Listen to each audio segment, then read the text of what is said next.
வணக்கம் நண்பர்களே. UPSC civil services prelims examination 2025 application சம்மந்தமாக நிறைய ஸ்டூடெண்ட்ஸ் டவுட்ஸ் குவரிஸ் எல்லாம் ரைஸ் பண்ணிட்டு வராங்க. முடிஞ்ச வரைக்கும் இண்டிவிஜுவலாக ஆன்சர் பண்ணிட்டு வரேன். நிறைய ஸ்டூடெண்ட்ஸ் ஒரு முக்கியமான செக்ஷன் சம்மந்தமாக நிறைய கேள்விகளை கேட்டிருந்தாங்க. இது எந்த செக்ஷன் அப்படின்னு பார்த்தீங்கன்னா, particulars regarding university, state, national level, regarding awards, scholarship and medals, sports, NCC, extracurricular activities like hobbies, leadership position in school and college. இந்த செக்ஷன் சம்பந்தமாக தான் நிறைய கேள்விகள் கேட்டாங்க. பொதுவாக இந்த செக்ஷனை அவார்ட்ஸ் அண்ட் ஹாபீஸ் செக்ஷன் சொல்லுவாங்க. இந்த வருஷம் ப்ரிலிம்ஸ் எக்ஸாமினேஷன் அப்ளிகேஷனில் நிறைய அடிஷ்னல் டீட்டெயில்ஸை யூபிஎஸ்சி நம்மக்கிட்ட கேட்குறாங்க. இதுக்கு முன்னாடி வரைக்கும் அந்த டீட்டெயில்ஸ் எல்லாம் ப்ரிலிம்ஸ் கிளியர் பண்ணி மெயின்ஸ் எக்ஸாம் எழுத போகிறதுக்கு முன்னாடி தான் நம்ம கொடுப்போம். டீட்டெயில்டு அப்ளிகேஷன் ஃபார்ம், டேஃப் அப்படின்ற ஃபார்மில் தான் இதை ஃபில் பண்ணிக்கிட்டு இருந்தோம். இப்போ முன்கூட்டியே கேட்குறாங்க. நீங்கள் இதை பார்த்து பயப்பட வேணாம். இதுக்கு அப்புறம் கொடுக்க போகிற டீட்டெயில்ஸை நீங்கள் முன்கூட்டியே கொடுக்க போகிறீங்க. ஆனால் அது எப்படி ஃபில் பண்ணணும் அப்படின்றத நம்ம தெரிஞ்சுக்கணும். ஓகேங்களா? சரி, இந்த டீட்டெயில்ஸை எப்படி ஃபில் பண்ணுறது இதை நான் சொல்கிறேன். இதை சொல்கிறதுக்கு முன்னாடி ஜென்ரலாக சில விஷயங்களை நான் எக்ஸ்பிளைன் பண்ணிடுறேன். ஏன்னா இந்த ஃபீல்ட்ஸ் சம்மந்தமாக நிறைய பேருக்கு தவறான புரிதல் இருக்குது. இந்த ஃபீல்ட்ஸ் இருக்குது இல்லையா, இந்த ஹாபீஸ், அவார்ட்ஸ், இதெல்லாம் இந்த டீட்டெயில்ஸை நீங்கள் இன்டர்வியூ அட்டென்ட் பண்ணும்போது இன்டர்வியூ போர்டு கையில் வச்சுருப்பாங்க. உங்கள் பயோடேட்டாவில் இதெல்லாம் இருக்கும். இது சம்மந்தமாக கேள்விகள் வர வாய்ப்பு இருக்குது. நிறைய பேர் என்ன நினைக்கிறாங்கன்னா, இந்த ஃபீல்ட்ஸில் நிறைய ஆக்டிவிட்டீஸ் நம்ம மென்ஷன் பண்ணிட்டோம் அப்படின்னா நமக்கு யூபிஎஸ்சி ஸ்கோர் அதிகம் கொடுக்கும். காரணம் என்னென்னா, நம்மளுடைய அறிவை நம்ம காட்டிடுறோம், இவ்வளோ சாதிச்சதை நம்ம சொல்கிறோம், நம்மளை ஒரு ஜீனியஸாக நம்ம காட்டிக்கலாம், ஒரு பெரிய பெர்ஃபார்மராக காட்டிக்கலாம், ஸ்கோர் அதிகம் வரும் அப்படின்னு நிறைய பேர் நினைக்கிறாங்க. இது லாஜிக்கல் திங்கிங் தான். ஆனால் இந்த அடிப்படையில் தான் யூபிஎஸ்சி நமக்கு மார்க் போடுவாங்களான்னா இந்த அடிப்படையில் போட மாட்டாங்க. யூபிஎஸ்சி இன்டர்வியூங்கிறது நம்மளுடைய பர்சனாலிட்டியை டெஸ்ட் பண்ணக்கூடிய ஒரு இடம். அதனுடைய பேரே பர்சனாலிட்டி டெஸ்ட் தான். இன்டர்வியூன்றது ஜென்ரலாக சொல்கிறோம், ஆக்சுவல் நேம் பர்சனாலிட்டி டெஸ்ட். நம்ம பர்சனாலிட்டியை டெஸ்ட் பண்ணுவாங்க. ஏற்கனவே நம்ம நாலேஜை கெயின் பண்ணிட்டு தான் போவோம். அந்த நாலேஜை ப்ராக்டிக்கலாக யூஸ் பண்ணி பேசணும். நாலேஜை விஸ்டமாக மாற்றணும். பல்வேறு கோணங்களில் யோசிக்கணும், ப்ராக்டிக்கலாக சொல்யூஷன்ஸ் தரணும், லீடர்ஷிப் எடுக்கணும், ஆப்டிமிஸ்டிக்காக பேசணும். அது இல்லாமல் honesty, dedication, integrity, balanced judgement, இதெல்லாம் நம்மக்கிட்ட இருந்து எதிர்பார்ப்பாங்க. இதுதான் நம்மக்கிட்ட இருக்கக்கூடிய எதிர்பார்ப்பு. சரி, அப்படி இருக்கும்போது ஏன் இந்த ஃபீல்ட்ஸ் எல்லாம் ஃபில் பண்ண சொல்கிறாங்கன்னா, இந்த ஆக்டிவிட்டீஸை வச்சே உங்களுடைய பர்சனாலிட்டியை அவங்க கேஜ் பண்ணுவாங்க. உதாரணத்துக்கு ஹாபியில் நான் ஒரு ஆக்டிவிட்டி தரேன்னா அந்த ஆக்டிவிட்டியை நான் எதனால் செஞ்சுருப்பேன், அந்த ஆக்டிவிட்டியை சூஸ் பண்ணுறதுனால எனக்கு கிடைச்ச நன்மை என்ன. ஸோ இந்த அடிப்படையில் தான் உங்களுடைய பர்சனாலிட்டியை பார்ப்பாங்களே தவிர, அந்த ஆக்டிவிட்டி மூலமாக நீங்கள் என்னெல்லாம் சாதிச்சிங்க, உங்களுடைய பெர்ஃபார்மன்ஸ் என்ன, நீங்கள் ஒரு பெரிய ஜீனியஸா, பெரிய அறிவாளியா, இதெல்லாம் அவங்க பார்க்க மாட்டாங்க. நான் சொல்கிறது புரியுதுங்களா? அப்போது அந்த ஹாபி எப்படி உங்களுக்கு ஹெல்ப் பண்ணியிருக்கு, உங்களை எப்படி ஒரு நல்ல மனிதனாக மேம்பட வச்சுருக்கு, இந்த ஹாபி மூலமாக நீங்கள் சொசைட்டி எப்படி புரிஞ்சுட்டு இருக்கீங்க, மற்ற மக்களை எப்படி பார்க்குறீங்க. ஒரு வேளை நாளைக்கு நீங்கள் செலக்ட் ஆகி சிவில் சர்வெண்ட் ஆனீங்கன்னா இந்த ஹாபி மூலமாக உங்களுக்கு கிடைச்ச நாலேஜும் எக்ஸ்பீரியன்ஸும் உங்களுக்கு ஃப்யூச்சரில் எப்படி யூஸ் ஆகும். ஸோ இதுதான் முக்கியம். இந்த பெர்ஸ்பெக்டிவ் தான் முக்கியம். அப்போது ஹாபி ஒன்று ஃபில் பண்ணுறீங்க, இல்லை மற்ற ஃபீல்டு ஃபில் பண்ணுறீங்கன்னா ஒரு பெர்ஸ்பெக்டிவை பில்டு பண்ணிட்டு போகணும். இந்த ஹாபி என்ன, ஏன் நான் சூஸ் பண்ணேன், இது எனக்கு எப்படி யூஸ்ஃபுல்லாக இருந்திருக்கு, என்னை எப்படி மேம்படுத்திருக்கு, இதை வச்சு நான் சொசைட்டி எப்படி பார்க்குறேன், ஃப்யூச்சரில் சிவில் சர்வீஸில் எனக்கு இது எப்படி யூஸ் ஆகும், இதுதான் முக்கியம். ரைட்டா? அந்த அடிப்படையில் ஃபில் பண்ணுங்கள். நிறைய ஃபில் பண்ணாதீங்க. நான் பர்சனலாக என்ன அட்வைஸ் பண்ணுவேன்னா, எல்லா ஸ்டூடெண்ட்ஸ்க்கும் ஒரு வேர்ல்டு ஃபீல்டுலையும் மேக்ஸிமம் 2லேருந்து 3 என்ட்ரி கொடுங்க. அதான் நான் சொல்லுவேன். ஒருவேளை நிறைய ஆக்டிவிட்டீஸ் நீங்கள் பண்ணியிருந்தாலும் நிறைய ஆக்டிவிட்டீஸ் தராதுங்க. மெயினாக பண்ணது, நல்லா பண்ணது, ரொம்ப விரும்பி பண்ணது, ப்ராக்டிக்கலாக பண்ணது, இந்த ஆர்டரில் கொடுங்க. உதாரணத்துக்கு ஹாபீஸ்குள்ளே நீங்கள் பிளட் டொனேஷன், இதை கோஆர்டினேஷன் பண்ணியிருக்கீங்க, ரொம்ப சின்சியராக பண்ணியிருக்கீங்க, லவ் பண்ணி பண்ணியிருக்கீங்கன்னா ஃபஸ்ட்டு அதை தான் கொடுக்கணும். கார்டனிங்கும் பண்ணியிருக்கீங்க அப்படின்னா கார்டனிங் கொடுங்க, ஆனால் செகண்ட் கொடுங்க. இதை தாண்டி வேறு ஏதாவது ஹாபி இருக்குது, உதாரணத்துக்கு பிளேயிங் கிரிக்கெட், வாட்சிங் கிரிக்கெட் அல்லது வாட்சிங் மூவி, இந்த மாதிரி இருக்குன்னா அதை 3ஆக கொடுக்கணும். அப்போ ப்ரையாரிட்டி வச்சு கொடுக்கணும். ஓகேங்களா? இந்த அடிப்படையில் கொடுங்க, லிமிட்டடாக கொடுங்க. நிறைய ஃபில் பண்ணிட்டா என்ன ஆகும்னா, இன்டர்வியூ போர்டு சம்டைம்ஸ் கேட்காமலே விட்டுருவாங்க. அவங்களுக்கு நல்லாவே தெரியும், போர்டை இம்ப்ரெஸ் பண்ணுறதுக்கு எல்லா கேண்டிடேட்ஸும் நிறைய என்ட்ரி உள்ளே கொடுத்துருப்பாங்கன்றது அவங்களுக்கு தெரியும்.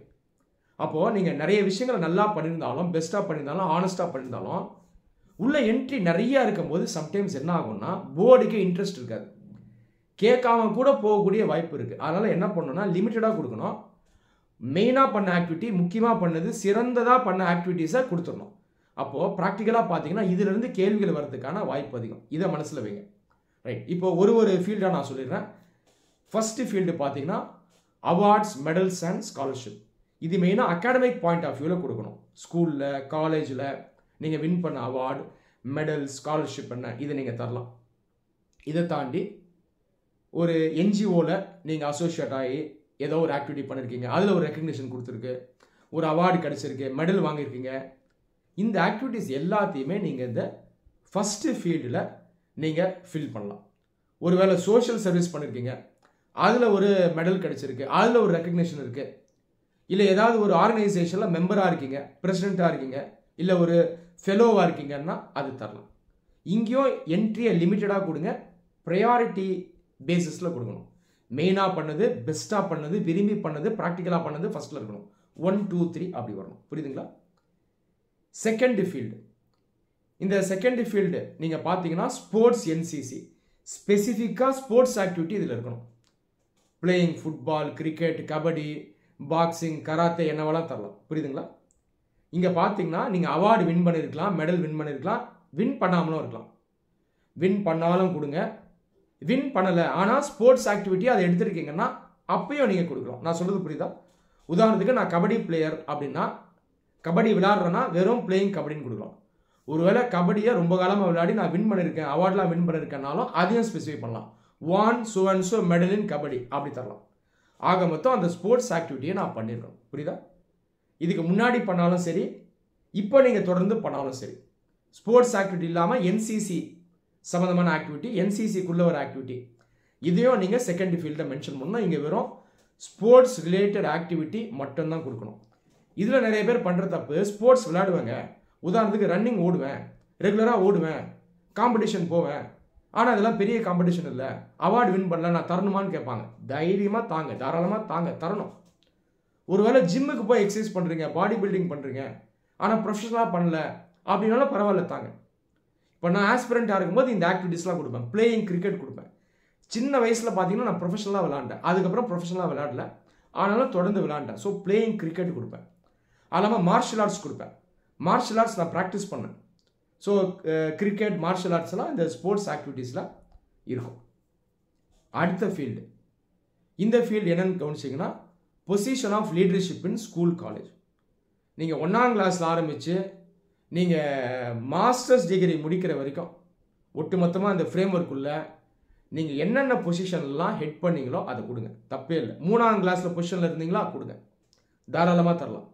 School people leader, class leader, அல்லது ஏதாவது ஒரு ஸ்பெசிஃபிக் டாஸ்க் குரூப்புக்கு உங்களை லீடராக போட்டாங்க, வேறு ஏதாவது ஒரு இனிஷியேட்டிவ் எடுத்து பண்ணீங்க, ஒரு சயின்ஸ் இனிஷியேட்டிவ் எடுத்து பண்ணீங்க, எல்லாத்தையுமே நீங்கள் லீடர்ஷிப் பொசிஷனில் மென்ஷன் பண்ணலாம். ஆனால் நல்லா தெரிஞ்சுங்க, இது ஒரு லீடர்ஷிப் பொசிஷனாக இருக்கணும்.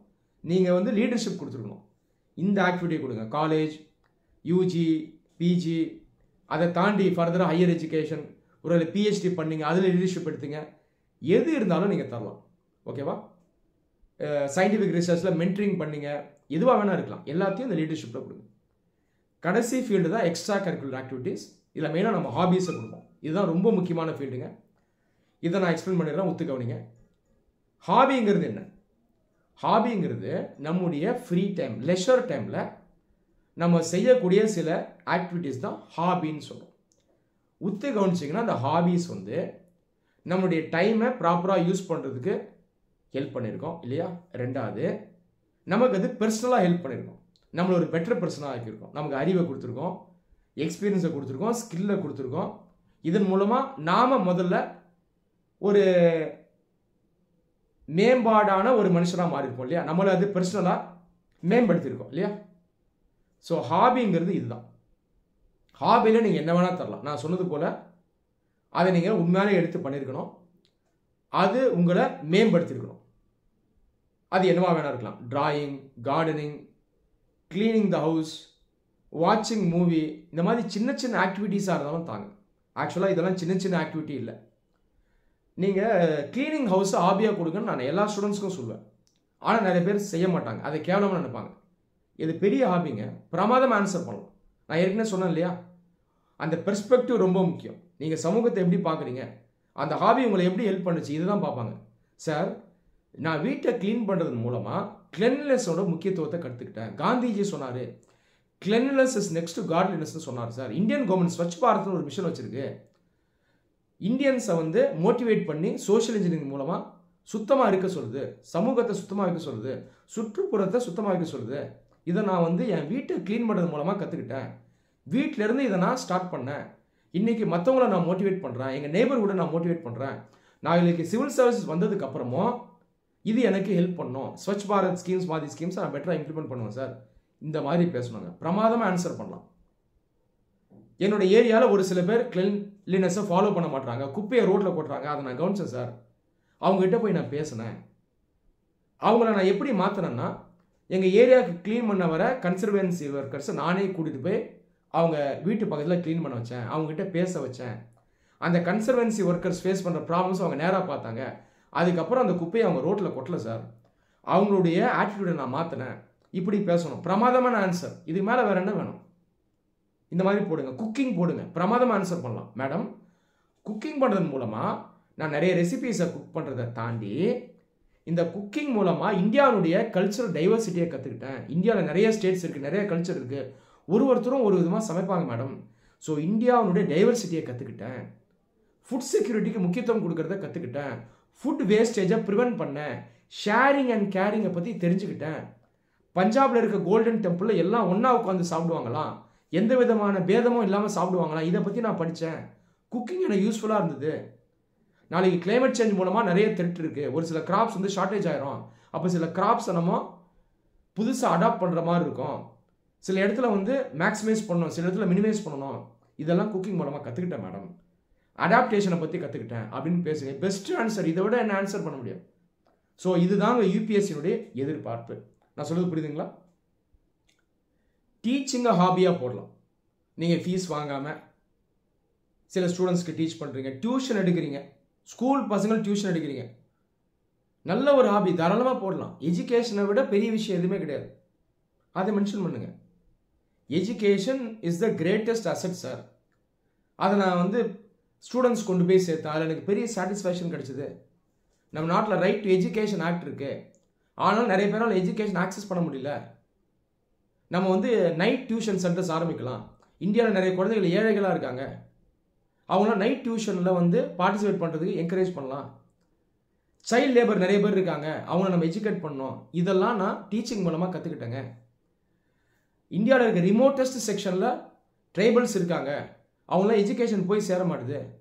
அவங்களுக்கு ஒரு சிம்பிள் மீன்ஸில் டெக்னாலஜி யூஸ் பண்ணி எஜுகேஷனை கொண்டு போகலாம். இதெல்லாம் நான் யோசித்தேன் சார்.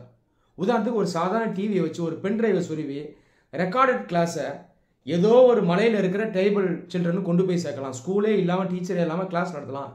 இதெல்லாம் நான் யோசித்தேன் சார். டீச்சிங் எனக்கு ஹெல்ப்ஃபுல்லாக இருந்தது. இந்த மாதிரி பேசுங்க, ரைட்டா? வாட்சிங் மூவிஸ் ரொம்ப நல்ல ஹாபி. அங்கே போய் எனக்கு விஜய் சார் படம் பிடிக்கும், அஜித் சார் படம் பிடிக்கும், இந்த மாதிரி பேசுறதுக்கு பதிலாக அறிவுபூர்வமாக பேசணும். நான் சொன்னது போல் பெர்ஸ்பெக்டிவ் முக்கியம், விஸ்டம் முக்கியம். விஸ்டம்ங்கிறது ஏற்கனவே இருக்க நாலேஜை ப்ராக்டிக்கலாக கொண்டு போய் நம்ம பேசணும். பல்வேறு கோணங்களை யோசிக்கணும். நிறை குறைகள்லாம் மனசில் வச்சு சொசைட்டியை பல்வேறு கோணங்களில் வச்சு நம்ம வந்து பேசுகிறது தான் இந்த விஸ்டம், வேற ஒன்றும் இல்லை. அப்போது மூவிஸ் மூலமாக சார் நான் சொசைட்டியை பற்றி பெட்டராக தெரிஞ்சுக்கிட்டேன்.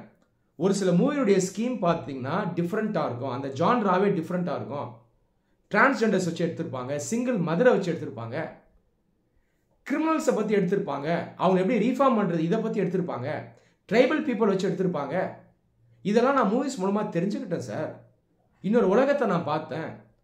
ஒரு சில மக்கள் அவங்கள எம்பத்தைஸ் பண்ண கற்றுக்கிட்டேன். How to put myself in their shoes, இதை நான் கற்றுக்கிட்டேன். இதெல்லாம் நான் மூவிஸ் மூலமாக லேர்ன் பண்ணேன் சார். மூவிங்கிறது ஒரு பெரிய பவர்ஃபுல் மாஸ் மீடியா. இதன் மூலமாக நம்ம கேம்பெயின் பண்ணலாம். இதன் மூலமாக மக்களுக்கு விழிப்புணர்வை ஏற்படுத்தலாம். சினிமாவில் வர மூவிஸ் இல்லைனாலும் மாஸ் மீடியா மூலமாக மக்களை சென்சிடைஸ் பண்ணலாம் sir. It is a very powerful medium. இந்த மாதிரி பேசுனாங்க. ஸோ ஹாபீஸை இந்த மாதிரி கொடுங்க. ஹாபீஸில் தயவுசெய்து நிறைய ஃபில் பண்ணாதீங்க. நான் ஏற்கனவே சொல்லிட்டேன், நிறைய ஃபில் பண்ணிங்கன்னா இதுவே டெட்ரிமெண்டல் ஆகிடும். இன்டர்வியூ போர்டு கேள்வி கேட்காமலே போகிறதுக்கான வாய்ப்பு இருக்குது. ரைட்டுங்களா? இதை தாண்டி உங்கள் ஹாபி சம்மந்தமாக நீங்கள் கொஞ்சம் ஹோம்ஒர்க் பண்ணணும். கொஞ்சம் ஃபேக்ட்ஸ் எல்லாம் கலெக்ட் பண்ணணும். இதை நம்ம அப்புறம் பண்ணிக்கலாம். மெயின்ஸ் எக்ஸாம் முடிச்சு ரிட்டன் எக்ஸாம் முடிச்சதுக்கப்புறம் நீங்கள் பண்ணலாம்.